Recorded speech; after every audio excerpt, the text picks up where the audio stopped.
கரூர் சம்பவம் தொடர்பாக தவேக தலைவர் விஜயின் பிரச்சார வாகனத்தை சிபிஐ அதிகாரிகள் ஆய்வு செய்திருக்கிறார்கள்.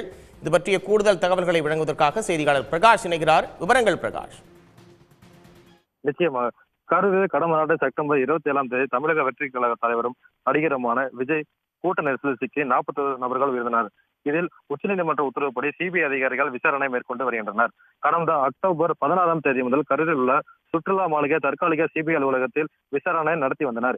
இந்த நிலையில் கடந்த 3 மாதங்களாக வேலுச்சாபுரம் பகுதியைச் சேர்ந்த பொதுமக்கள், ஆம்புலன்ஸ் ஓட்டுநர்கள், தவேக நிர்வாகிகள், காவல்துறையினர் உள்ளிட்ட பல்வேறு நபர்களிடம் விசாரணை மேற்கொண்டனர். இந்த நிலையில் நேற்று மத்திய உள்துறை அமைச்சரின் கீழ் செயல்படும் தடவியல் துறை அதிகாரிகளும் டெல்லி எய்ம்ஸ் மருத்துவ அதிகாரிகளும் வேலுச்சாபுரம் பகுதியில் ஆய்வு மேற்கொண்டனர். இந்த நிலையில் இன்று தாந்திரமலை சிபிஐ அலுவலகத்தில் விஜய் பிரச்சாரத்திற்கு பயன்படுத்திய வாகனம் கொண்டுவரப்பட்டு சிபிஐ அதிகாரிகள் தற்பொழுது விசாரணை மேற்கொண்டு வருகின்றனர். மேலும் விஜய் பிரச்சார வாகனத்தில் விஜய் மேலே ஏறி உரையாற்றிய கேலரி மேலே ஏறி அதிகாரிகள் தற்பொழுது அளவீடு செய்யும் பணி ஈடுபட்டு வருகின்றனர். தற்பொழுது விஜய் அமர்ந்திருந்த இருக்கையில் ஓட்டுநர் பரணிதரனை அமர வைத்து தற்பொழுது ரோப்கால் மூலம் வாகனத்தை ஆய்வு செய்து வருகின்றனர். உடனுக்குடன் செய்திகளை தெரிந்து கொள்ள சன் நியூஸ் பெல் ஐகானை கிளிக் பண்ணுங்க.